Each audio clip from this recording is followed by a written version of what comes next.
என்ன நடந்துச்சாங்க? என்ன தெரியும் உங்களுக்கு? சல்லி காசுக்கு பிரயோஜனம் இல்லாதவங்க எல்லாம் பெரிய மனுஷன் தோரணையில உட்காந்து பேச வந்துட்டீங்க. வலகப்பும் வேணாம், ஒண்ணும் வேணாம். வாங்க நீ கிளம்பலாம். நம்ம அண்ணனை இப்படி பேசுறமே, அசிங்கப்படுத்துறமே, அது கூடவா அவனுக்கு தெரியாது? எல்லாம் தெரியும் அவனுக்கு. மல்லாக்கப்படுத்து துப்புனா நம்ம முகத்தெல்லாம் விழுன்னு தெரியும்.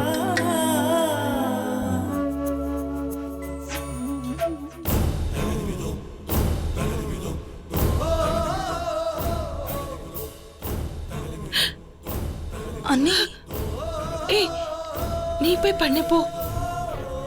என்ன நீ பேசுறீங்க? நீங்க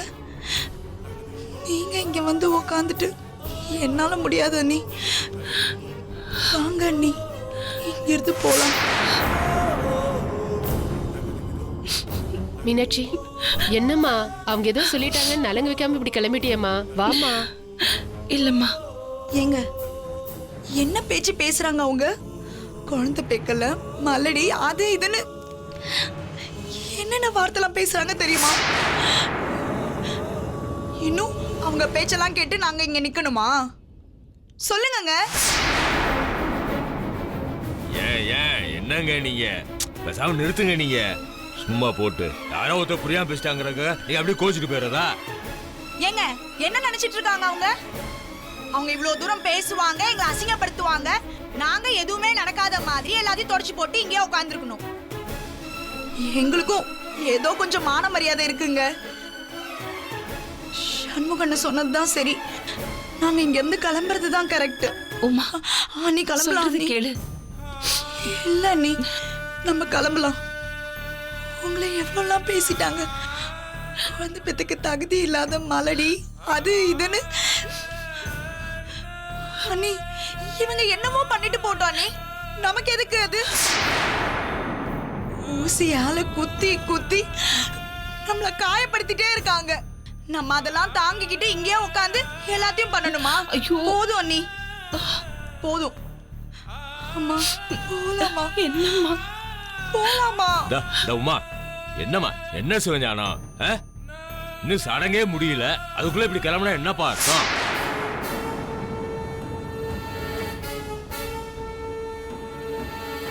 என்ன சம்பந்தியம்மா சொன்னா கேளுங்க, கொஞ்சம் புரிஞ்சுக்கோங்க. நீங்க என்ன நீங்க இப்படி நீங்க என்னதங்க கேட்கணும்? குழந்தை பெத்துக்க தகுதி இல்லைன்னு கூப்பிட்டு எங்களை அசிங்கப்படுத்துறீங்களா? அவங்க ஒரு வார்த்தை சொன்னாங்க, அதை கேட்டுட்டு எல்லாரும் அப்படியே நிக்கிறீங்க. யாராவது திரும்பி அதுக்கு பதில் சொன்னீங்களா? யாருமா சொன்னா? எங்க வீட்டு ஆளுல யாருன்னு சொன்னாங்களா? அவங்க விருந்தாளி, அவங்க ஏதோ சொல்லி இருக்கிறாங்க. அவங்க யாரு? அவங்க யாருங்க? எங்க அண்ணன் மாமியார் தானே. எங்களுக்கும் அவங்கள பத்தி நல்லாவே தெரியும். அவங்க பொண்ணை பத்தி நல்லாவே தெரியும். எல்லாம் விஷப்பல்லு. இப்ப என்னமா தப்பா சொல்லிட்டாங்க? பொதுவா சொல்லுவாங்க, இந்த மாதிரி குழந்தை இல்லாதவங்க சடங்கு சம்பிரதாயம் பண்ணா பிறக்கிற குழந்தைக்கு ஆகாதுன்னு. அவங்க வயிறு எரிஞ்சு பண்ணா அந்த புள்ளத்தாச்சியே பாதிக்கும்னு. அந்த பயத்துல தானம்மா சொன்னேன். ஏங்க, இது என்ன உங்க வீட்டு விசேஷமா? உங்க வீட்டு விசேஷமா இருந்தா நாங்கெல்லாம் வந்திருக்கவே மாட்டோம். இது எங்க வைஜெயந்தி அண்ணியோட விசேஷம். அதுக்காக தான் வந்திருக்கோம். நாங்களும் காலையில வந்ததுல இருந்தே பாக்குறோம். பிளான் பண்ணி எங்களை அசிங்கப்படுத்துற மாதிரியே பேசிட்டு இருக்கீங்க. சல்லி காசுக்கு பிரயோஜனம் இல்லாதவங்க எல்லாம் பெரிய மனுஷன் தோரணையில உட்காந்து பேச வந்துட்டீங்க. வலகப்பும் வேணாம், ஒண்ணும் வேணாம். வாங்க நீ கிளம்பலாம். வாங்க நீ. என்ன பேசிட்டு இருக்க நீ? வந்ததுல இருந்து ஏதாவது பிரச்சனை பண்ணிக்கிட்டே இருந்தா என்ன அர்த்தம்? உன் இஷ்டத்துக்கு பேசுவியா நீ? இந்த வளகாப்பு நடக்கணும்னு நினைக்கிறியா, நடக்க கூடாதுன்னு நினைக்கிறியா? ஏச்சி, வாய மூடு. நீ எல்லாம் ஒரு அண்ணன், கைராசி குடும்பத்தோட பையனா நீ? இந்த மாதிரி பேச உனக்கு வெக்கமா இல்ல? அன்னைக்கு நம்ம அண்ணிய பத்தி சரவண அண்ணன் கல்யாணத்துல தப்பா பேசும்போது ரெண்டு பேரும் தையா தக்கான குதிச்சிங்க. இன்னைக்கு எங்க போச்சு அது? ஜாஸ்தி பேசுற நீ. அப்பல நிறுத்துங்கறல்ல. அம்மா நிறுத்துமா நீ? அம்மா நிறுத்து. அவ பேசிக்கிட்டு இருக்கா. அப்பல நிறுத்துங்கறல்ல. சோர் கண்ட இடமே சொர்க்கம்னு உட்கார்ந்துட்டு இருக்க. தயவு கொஞ்சம் நிறுத்துமா. இந்த பாருங்க மாப்ள, உங்க பொண்டாட்டி விசேஷத்தை நடத்தணும்னு நினைக்கிறீங்களா, நடத்த வேண்டாம்னு நினைக்கிறீங்களா? பேசாம இருங்க மாப்ளங்கறல்ல. சும்மா புரியாம பேசிட்டு இருக்கீங்க. அவங்க தான் புரியாம பேசுறாங்கன்னா. இந்த பாருங்கம்மா, இது எங்க வீட்டு விசேஷம். என் பொண்ணுக்கு ஒரு நல்ல விசேஷம் நடத்திட்டு இருக்கேன். நீங்களும் விருந்தாளி தான், அவங்களும் விருந்தாளியா தான் வந்திருக்காங்க. அதனால ஏதாவது பிரச்சனை ஏதாவது வந்துச்சுன்னா அப்புறம் என் பொண்ணோட வாழ்க்கை என்ன ஆகுது? நல்லா யோசிச்சு பாருங்கம்மா. நீங்க நீங்க பண்றதெல்லாம் கொஞ்சம் கூட நல்லா இல்ல. ஆமா இந்த அம்மா பண்றது தப்பாவே இருக்கட்டும். மீனாட்சி, இந்த அம்மா சார்பா நான் உன்கிட்ட மன்னிப்பு கேட்டுக்கிறேன். மன்னிச்சுக்கோ, தயவு செய்து நீ மன்னிச்சுக்கோங்கிற. தயவு செய்து மன்னிச்சுக்கோமா. அந்த அம்மா தெரியாதனமா பேசிட்டாங்க, விட்டுரு. அம்மா நீங்களும் மன்னிச்சுக்கோங்கம்மா. நல்லா மன்னிச்சிருங்கம்மா. சிவஞானம் மன்னிச்சிருப்பா. அம்மா நீயும் தயவு செய்து மன்னிச்சிருமா. நீ எதையுமே மனசுல வச்சுக்கிடாத. போமா மீனாட்சி, போமா. அம்மா போங்க. சிவஞானம் கூட்டு போப்பா. போங்க போங்க போமா போங்க போங்க. வாங்க அண்ணி. இல்ல பரவாயில்ல, போமா நீ போமா, நான் வரல. இப்ப எல்லாருமே அவங்க உங்களுக்கு ஏத்த மனநிலைமையில தானே இருக்கும். இது பாரு, நாங்க இங்கே இருக்கோம். நீ போய் சம்பிரதாயத்தை முடிச்சிட்டு வா. சொன்னா கேளு. போன்னு சொல்றேன்ல. போ. என்னம்மா நீ? இல்ல இருக்கட்டுங்க, நான் இருக்கேன், நீங்க போங்க. போமா நீ.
என்னம்மா கிளம்பிட்டீங்க, சாப்பிட்டு போங்க. இல்லைங்க பரவாயில்ல. சிவஞானம் இல்ல சாப்பிட்டு பரவாயில்லைங்க, நாங்க கிளம்புறோம். வரங்க. வாமா.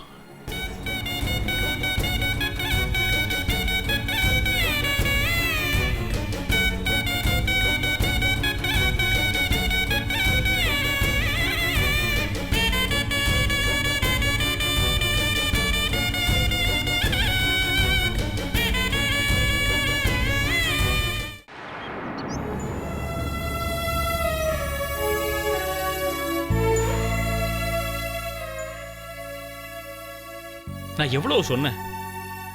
இப்போ நம்ம குடும்ப மானமே காஞ்சிபுரம் மொத்தம் வேடிக்கை பார்க்குற மாதிரி ஆயிடுச்சுன்னு. அதுக்கு யார் காரணம்? யாரோ இல்ல, கூட பிறந்தவங்க, தம்பிங்க. வீரமணி வந்தாரு, சிறப்பா வளகாப்ப நடத்திட்டு கலகத்தையும் உருவாக்கிட்டு தான் பொண்ணு அழைச்சிட்டு போயிட்டாரு. ரொம்ப நல்லவ மாதிரி நாடகம் ஆடினார் பாத்தீங்கல்ல.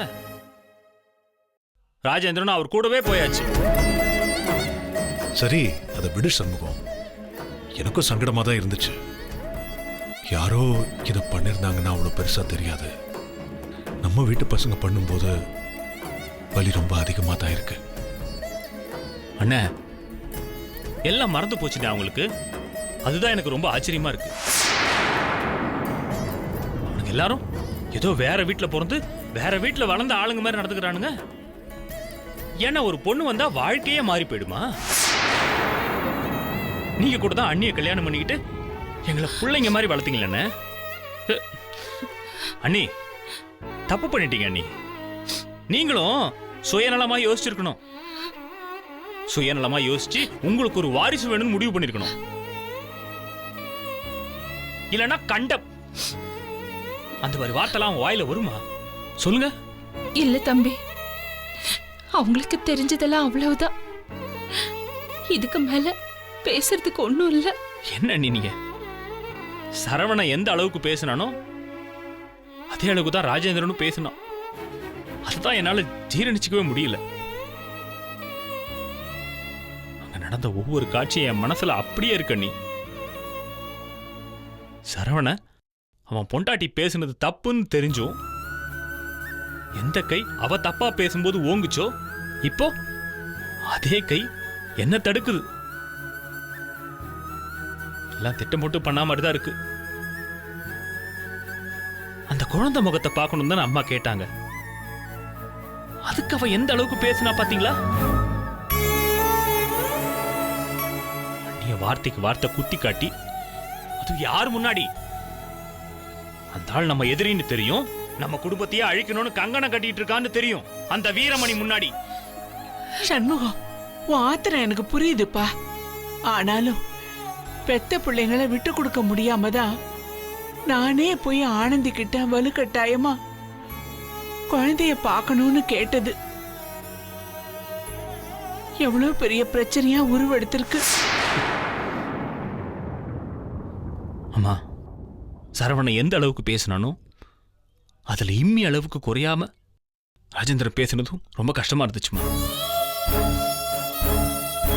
வேணாம்மா, இன்னும் ஒண்ணு இல்லம்மா. எவ்வளவு தப்பு பண்ணாலும் எங்க தம்பிங்கன்னு தூக்கி வச்சு ஆனதெல்லாம் போதும். இல்ல, இனிமே இல்ல.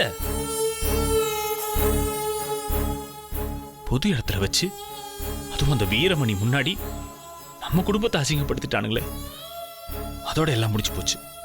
அடியோட முடிச்சு போச்சு. ராஜேந்திரன் இந்த வீட்டுக்கு வர எண்ணத்துல இருக்கானா, இல்ல அப்படியே மாமனார் வீட்லயே தங்கிட போறானாமா? ஏன் சண்முகம் இப்படி எல்லாம் பேசுற? ராஜேந்திரனை பத்தி உனக்கு தெரியாது? அவன் எடுப்பார் கைப்புள்ள தாண்டா. எதை பேசணும் என்ன பேசணும்னு ஒண்ணுமே தெரியாதுடா அவனுக்கு. பண்றது சரியா இல்லையான்னு அதுவும் தெரியாது. ஏதாவது உளறி இருப்பான்டா. அத போய் நீ பெருசா எடுத்துக்கலாமா? இல்லம்மா, இனிமே அந்த மாதிரி லேஸ்ல விட முடியாதவன. ஒன்னும் தெரியாமல அவ்வளவு பேச்சு பேசினா. மேடையில உறவுக்காரங்க எல்லாரும் இருக்காங்க, காஞ்சிபுரத்து ஆளுங்களும் இருக்காங்க. என்னடா நம்ம அண்ணனை இப்படி பேசுறமே, அசிங்கப்படுத்துறமே, அது கூடவா அவனுக்கு தெரியாது? எல்லாம் தெரியுமா அவனுக்கு? மல்லாக்க படுத்து துப்புனா நம்ம முகத்துல தான் விழுன்னு தெரியும். அதெல்லாம் தெரிஞ்ச விஷயம்தான். என்னால ஏத்துக்க முடியாதுமா. அவன்கிட்டயும் பேச வேண்டியது நிறைய இருக்கு. டேய், 2 பேரும் சேர்ந்து கடையை கூறு போட பாக்குறானுங்க. நான் விட்டுருவேனா? ஏய், இத பாரு. விட மாட்டேன். பாக்குறேன், நானும் பாக்குறேன்.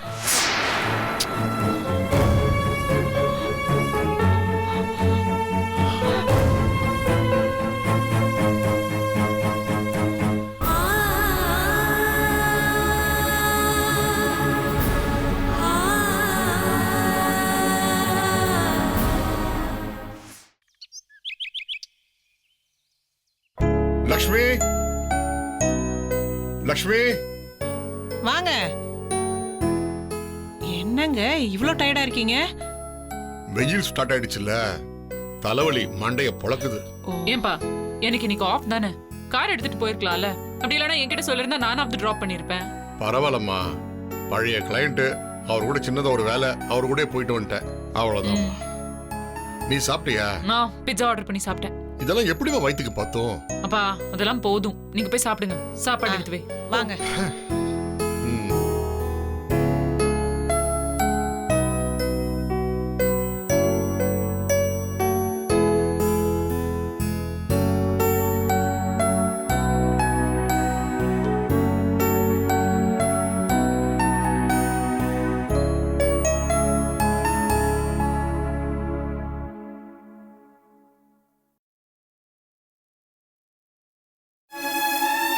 போதும் போதும் போதும்.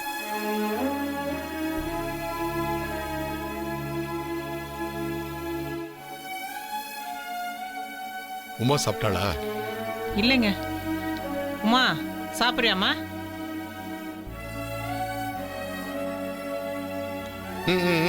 வேண்டாம். ஏத்த நான் கேட்கும்போது சமைக்கலன்னு சொன்னீங்க, இப்போ சமைச்சிருக்கீங்க. ஆமாம்மா, சமைக்காம தான் இருந்தேன்.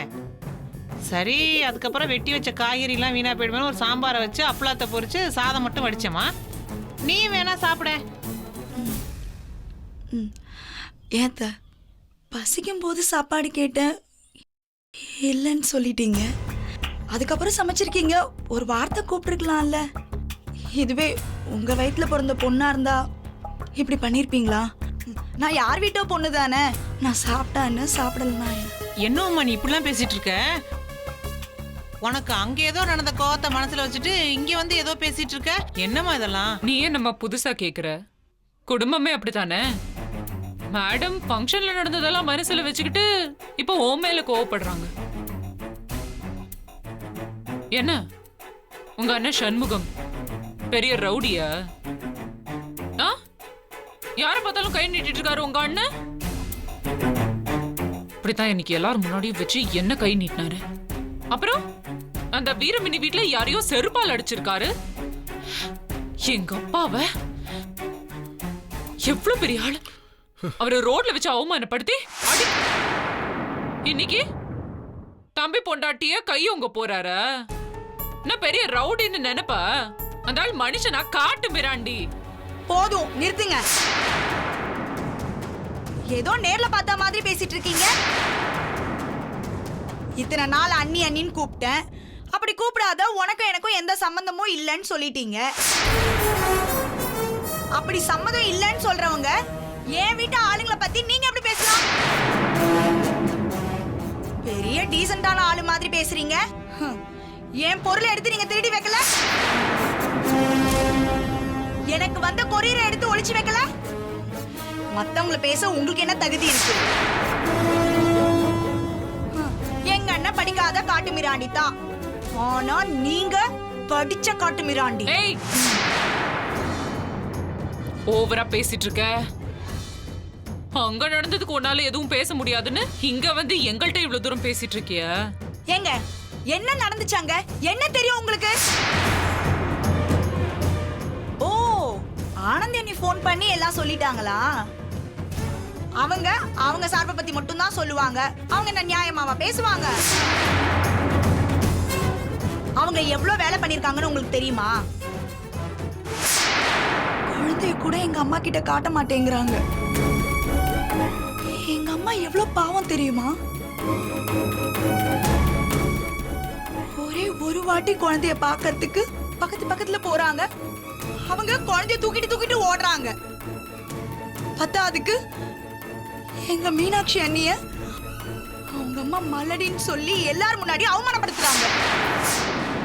எங்க சண்முக அண்ணனை ஒண்டி கட்ட தனி ஆளுன்னு ரொம்ப மட்டமா பேசினாங்க. எங்க சரவண அண்ணனை பிரிச்சு தனியா கூட்டிட்டு போய் பெரிய பிசினஸ் பண்ண வச்சு இன்னைக்கு அண்ணன் தம்பிக்குள்ள ஒரு பெரிய பிரிவியே ஏற்படுத்திட்டாங்கல்ல. அவங்க பேசுறாங்கன்னு அதை நம்பிட்டு என்கிட்ட வந்து நீங்க பேசிட்டு இருக்கீங்க. இன்னொரு விஷயத்த நான் ரொம்ப தீர்மானமா சொல்லிக்கிறேங்க. நீங்க எனக்கு அண்ணி முறைன்றதுனாலதான் இவ்வளவு நாள் நான் வாயை மூடிட்டு இருந்தேன். நீங்களே அது இல்லைன்னு சொல்லிட்ட பிறகு உங்க மரியாதையை நீங்க காப்பாத்திக்கிறது நல்லது.